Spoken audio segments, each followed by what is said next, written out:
Hello friends, welcome to Kavitha சமையலறை. இன்னைக்கு நம்ம பார்க்க போகிறது எல்லாருடைய ஃபேவரட்டான முட்டை பிரியாணி. அதுவும் நல்ல மணக்க சீரக சம்பா அரிசியில் செஞ்ச முட்டை பிரியாணி.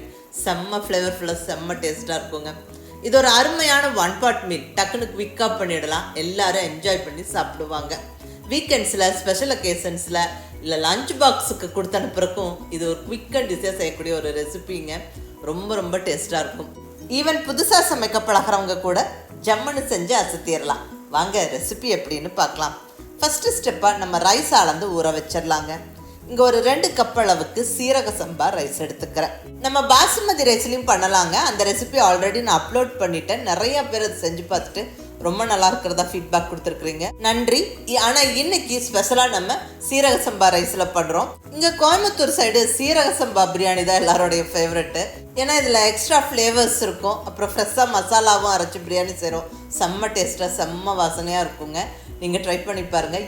இப்போ இங்கே 2 கப் சீரக சம்பா ரைஸை நல்லா 2-3 வாட்டி கழுவிட்டு நல்ல தண்ணி விட்டு ஊற வச்சிடலாம். ஒரு 10-15 நிமிஷம் அப்படியே இருக்கட்டும். அடுத்ததாக இங்கே ஒரு 6 முட்டையை வேக வச்சு எடுத்து வச்சுருக்குறேங்க. வேக வச்சு நல்லா தோல் ஒழிச்சு எடுத்து வச்சாச்சு.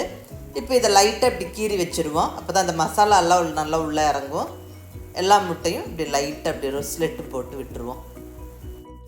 இப்போ இங்கே முட்டை ரெடியாக இருக்குங்க. அடுத்த ஸ்டெப்பாக நம்ம பிரியாணிக்கு தேவையான மசாலாவை ஃப்ரெஷ்ஷாக அரைச்சிருவோம். இப்போ மசாலாவுக்கு தேவையான பொருட்கள் என்னென்னு பார்த்துடலாங்க. 3 துண்டு பட்டை, 3 கிராம்பு, 3 ஏலக்காய், கொஞ்சமாக கல்பாசி நல்ல வாசனை கொடுக்கும். 1 டீஸ்பூன் அளவுக்கு சோம்பு, 1 டீஸ்பூன் வர கொத்தமல்லி. இப்போ இந்த ட்ரை ஸ்பைசஸ் எல்லாம் மிக்ஸி ஜாரில் போட்டு நல்லா கொஞ்சம் பருப்பருன்னு பொடிச்சு எடுத்துக்கிட்டு இது கூட அப்புறம் மற்ற இன்க்ரீடியன்ட்ஸ் போட்டு அரைப்போம். பாருங்கள், இந்த அளவுக்கு நல்லா பருப்பருன்னு பொடிச்சு எடுத்தாச்சு. இப்போ இது கூட ஒரு 7-8 பல் பூண்டு சேர்த்துக்குவோம். அடுத்ததாக ஒரு 1.5 இன்ச்சு சைஸ் இஞ்சியை நல்லா தோல் சீவிட்டு சின்ன பீசஸாக கட் பண்ணி வச்சுருக்கிறேன். அது சேர்த்துருவோம். கூடவே ஒரு 10 to 12 சின்ன வெங்காயம், இது கூட ஒரு 2 பச்சை மிளகாய். இப்போ இது கூடவே புதினா கொத்தமல்லியும் சேர்த்து அரைச்சிடலாங்க. அதாவது 1 கைப்பிடி அளவுக்கு புதினா, 1 கைப்பிடி அளவுக்கு கொத்தமல்லியை சுத்தப்படுத்தி வச்சுருக்கிறேன். அதுவும் இந்த மிக்ஸி ஜாரில் சேர்த்துருவோம். இப்போ மசாலாவுக்கு தேவையான பொருட்கள் எல்லாம் கம்ப்ளீட்டாக சேர்த்தாச்சுங்க. தண்ணி விடாமல் இந்த அளவுக்கு நல்லா அரைச்சிக்கணும். ஸோ ஃபைன் பேஸ்ட்டாக அரைச்சிக்கோங்க. கண்டிப்பாக தண்ணி விடாமல் அரைச்சிக்கோங்க. அந்த வெங்காயம் பூண்டில் இருக்கிற ஈரப்பதத்துலேயே நல்லா அரைப்பட்டுரும். மசாலா ரெடி ஆயிடுச்சுங்க. அடுத்த ஸ்டெப்பாக முட்டையை லைட்டாக உப்பு காரம் சேர்த்து வறுத்தெடுத்து வச்சுருவோம். ஸ்டவ்வில் நல்ல ஒரு அடிகனமான பேன் அல்லது ஒரு நான்ஸ்டிக் பேன் வச்சுக்கோங்க. இதில் 1 டீஸ்பூன் அளவுக்கு எண்ணெய் சேர்த்துருக்குறேன். எண்ணெய் லைட்டாக சூடான உடனே மசாலா பொடிகளை டக்குன்னு போட ஆரம்பிச்சிருங்க. 2 சிட்டிகை அளவுக்கு மஞ்சள் பொடி, 1/2 டீஸ்பூன் அளவுக்கு காரமான மிளகாய் பொடி, முட்டைக்கு தேவையான அளவு உப்பு. எண்ணெய் ரொம்ப சூடாகக்கூடாது. லைட்டாக சூடான உடனே இந்த மஞ்சள் பொடி, காரப்பொடி, உப்பெல்லாம் சேர்த்து நல்லா கலந்து விட்டுட்டு இப்போ முட்டைகளை அடுக்கி விட்டுருவோம். ஸ்டவ்வை கண்டிப்பாக லோ ஃப்ளேமில் வச்சுக்கிட்டு ஒரு 2-3 நிமிஷம் வறுத்து விடுவோம். முட்டைக்கு நல்லா உப்பு காரம் பிடிச்சிரும். நம்ம பிரியாணியில் அடுக்கி விட்டு வேக வைக்கும் போது உடஞ்சும் வராது. ஸோ நல்ல ஒரு 2-3 நிமிஷம் லோ ஃப்ளேமில் வறுத்து விட்டுக்கோங்க.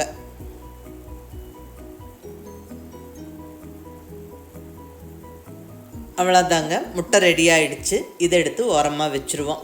இப்போ நம்ம பிரியாணியை தாளித்து விட்டுருவோம். எல்லாமே ரெடியாக இருக்குது. நீ டக்குன்னு பிரியாணி தாளித்து விட்டுறலாம். குக்கரில் தாளித்து விட்டுறலாங்க. டக்குன்னு குயிக்காக ரெடி ஆயிரும். இப்போ ஸ்டவ்வில் குக்கர் வச்சு 2 டேபிள் ஸ்பூன் அளவுக்கு எண்ணெய் சேர்த்தாச்சு. இது கூடவே 1 டேபிள் ஸ்பூன் நெய்யும் சேர்த்தாச்சு.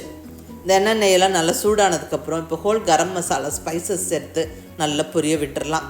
அதாவது 2 துண்டு பட்டை, 4 கிராம்பு, 4 ஏலக்காய், கொஞ்சமாக கல்பாசி, இது கூட ஒரு பிரிஞ்சி இலையும் சேர்த்தாச்சுங்க. இதெல்லாம் நல்லா பொரிஞ்சு வரட்டும். இந்த ஸ்பைசஸ் பொரிஞ்சு நல்லா வாசனை வந்ததுக்கப்புறம் இப்போ சன்னமாக நீளமாக கட் பண்ணி வச்சுருக்கிற 2 பெரிய வெங்காயம் சேர்த்து விட்டு நல்லா வதக்கி விட்டுருவோம்.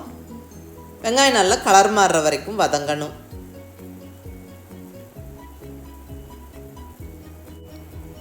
பாருங்கள், வெங்காயம் நல்லா இந்த அளவுக்கு வதங்கினதுக்கப்புறம் இப்போ நம்ம அரைச்சி ரெடியாக வச்சுருக்கிற மசாலா விழுதை கம்ப்ளீட்டாக சேர்த்துருவோம். அதாவது பிரியாணிக்கு தேவையான ஸ்பைசஸ், இஞ்சி பூண்டு, சின்ன வெங்காயம், அந்த புதினா கொத்தமல்லி எல்லாம் ஒன்றா சேர்த்து அரைச்சிருக்கிறோம். அந்த இஞ்சி பூண்டெல்லாம் பச்சையாக சேர்த்துருக்குறோம். ஸோ இந்த எண்ணெயில் நல்லா வதங்கணும். கம்ப்ளீட்டாக மசாலாவை சேர்த்தாச்சு. நீ நல்லா எண்ணெயில் வதக்கி விட்டுருவோம். ஒரு 2 நிமிஷத்துக்கு மேலே நல்லா வதங்கட்டும். இப்போ இதில் ஒரு 2 தக்காளியை சன்னமாக நீளமாக கட் பண்ணி சேர்த்துருவோம். இந்த இந்த மசாலாவோடு சேர்ந்து நல்லா வதங்கி வரட்டும். தக்காளி குயிக் அண்ட் ஈஸியாக வதங்கி சாஃப்ட் ஆகிறதுக்கு இந்த ஸ்டேஜில் நம்ம உப்பு சேர்த்துருவோங்க. இங்கே தேவையான அளவு உப்பு சேர்த்துட்டு கூடவே ஒரு 2 சிட்டிகை அளவுக்கு மஞ்சள் பொடியும் சேர்த்துருவோம். நல்லா வதக்கி விட்டுருவோம். உப்பு சேர்த்து நம்ம வதக்கும் போது கீழே அடிப்பிடிக்காமையும் வதங்கி வரும், அதே சமயம் குயிக்காகவும் வதங்கிடும்.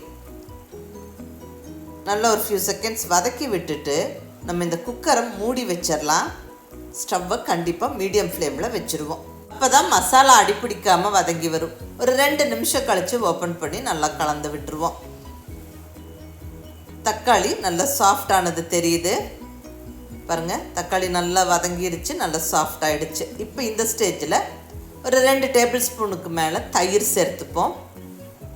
தயிர் சேர்த்து நல்லா ஒரு 2 நிமிஷம் வதக்கி விட்டுருவோம். பாருங்கள், நல்லா வதங்கி எண்ணெய் பிரிஞ்சு வர ஸ்டார்ட் ஆகிடுச்சு. இந்த ஸ்டேஜில் நம்ம மிளகாய் பொடி சேர்த்துக்குவோங்க. ஆல்ரெடி நம்ம பச்சை மிளகாய் சேர்த்து அரைச்சிருக்கிறோம், அதெல்லாம் ஞாபகம் வச்சுக்கோங்க. உங்களுடைய டேஸ்ட்டுக்கு தகுந்த மாதிரி நீங்கள் மிளகாய் பொடி சேர்த்துக்கோங்க. இன்னும் 2 நிமிஷத்துக்கு மேலே நல்லா வதக்கி விட்டுருவோம். இப்போ ரைஸ் வேக வைக்கிறதுக்கு தண்ணி சேர்த்துக்கலாங்க. நம்ம இங்கே எடுத்துருக்கிறது சீரக சம்பா ரைஸு, அதனால் கழுவி ஊற வச்சுருக்குறோம். இப்போ அதுக்கு தண்ணி சேர்த்துக்கலாம். 1 கப்பு சீரக சம்பா ரைஸுக்கு 2 கப்பு தண்ணி சேர்க்கணும். நம்ம இங்கே 2 கப்பு சீரக சம்பா ரைஸ் எடுத்துருக்குறோம். ஸோ மொத்தமாக 4 கப்பு தண்ணி சேர்க்கணும். 4 கப்பு தண்ணி சேர்த்து நல்லா கலந்து விட்டுருவோம். உப்பு செக் பண்ணிவிட்டு தேவைப்பட்டால் உப்பு சேர்த்துக்கோங்க.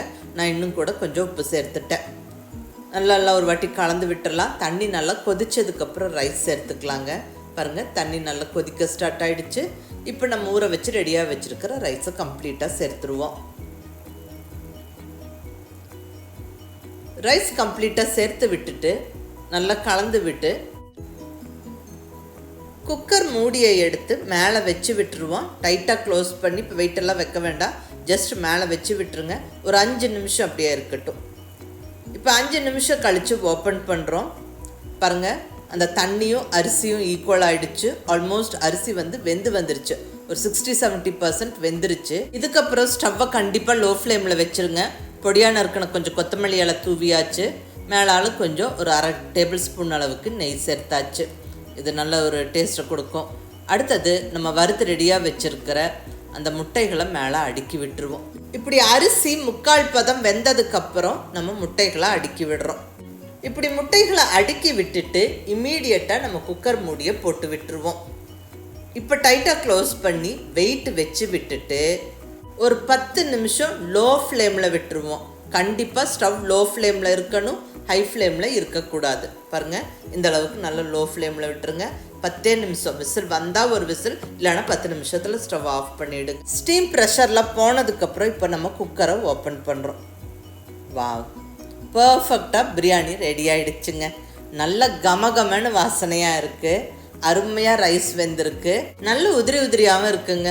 அருமையான சுவையான முட்டை பிரியாணி ஜம்முன்னு ரெடி ஆயிருச்சு. இங்கே நம்ம சீரக சம்பா ரைஸ் சேர்த்துருக்குறோம், ஃப்ரெஷ்ஷாக மசாலா அரைச்சி சேர்த்து பிரியாணி தாளிச்சிருக்கிறோம். வாசனையும் டேஸ்ட்டும் செம்ம தூக்கலாக இருக்குங்க. மிஸ் பண்ணாமல் இந்த முட்டை பிரியாணி ரெசிபியை ட்ரை பண்ணி பாருங்கள். கண்டிப்பாக எல்லோரும் என்ஜாய் பண்ணி சாப்பிடுவீங்க. இது வீக்கெண்ட்ஸில் ஸ்பெஷல் அக்கேஷன்ஸ்லாம் சமைக்கிறதுக்கு ரொம்ப டேஸ்டியான ஈஸியான ரெசிபியாக இருக்குங்க. செஞ்சு பார்த்துட்டு எப்படி இருந்ததுன்னு உங்கள் ஃபீட்பேக் சொல்லுங்கள். பிடிச்சிருந்தால் லைக் பண்ணி ஷேர் பண்ணி கமெண்ட் பண்ணுங்கள். கவிதா சமையலறை சப்ஸ்கிரைப் பண்ணி என்னுடைய மற்ற ரெசிபிஸும் வீடியோஸும் பாருங்கள். தேங்க்யூ.